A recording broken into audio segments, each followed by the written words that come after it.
ಇಲ್ಲಿಂದ ಮದುವೆ ಆಗುತ್ತೆ ಶ್ರೀರಂಗಪಟ್ಟಣಕ್ಕೆ. ಒಡವೆಗಳೆಲ್ಲ ರಂಗನಾಯಕಿ ಪೂಜೆ ಆಗುತ್ತೆ. ಒಂದು ಸಂಪ್ರದಾಯ ಹಿಂದೆ ಇದೆ, ಯಾರೋ ಗೊತ್ತಿದೆ ಗೊತ್ತಿಲ್ಲ ನಮಗೆ. ನಮಗೆ ಅಲ್ಲಿಂದ ತಾಯಿಯವರು ಬಂದ್ಬಿಡ್ತಾರೆ. ಅಗೌರವ ನದಿ ಹರಿತಾ ಇದೆ.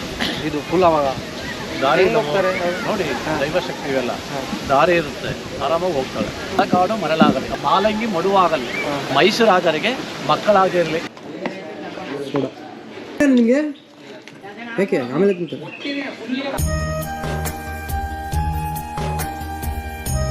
ನೈಟೇ ಬಿದ್ದು ನೈಟೇ ಹಗಲು ಬೆಳಗಿನ ಜಾವ ಬಿದ್ದೋಗುತ್ತೆ. ಅದಕ್ಕೆ ಆನಂದೇಶ್ವರ ಅಂತ ಹೆಸರು.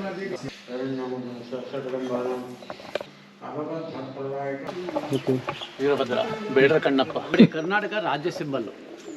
ಗಂಡಬೇರುಂಡ ನೋಡಿ, ತಗೊಳ್ಳಿ. ಬನ್ನಿ, ಹಂಗೆ ಇಲ್ಲಿ ರೌಂಡ್ ಮಾಡಿ ಬನ್ನಿ, ರೌಂಡ್ ಮಾಡಿ ಅಷ್ಟೇ. ಬನ್ನಿ ಬನ್ನಿ ಬನ್ನಿ, ಇಲ್ಲಿ ಬನ್ನಿ ಬನ್ನಿ, ಡೌನ್, ಫುಲ್ ಡೌನ್ ಬನ್ನಿ, ಡೌನ್ ಬನ್ನಿ ಬನ್ನಿ ಅಷ್ಟೇ.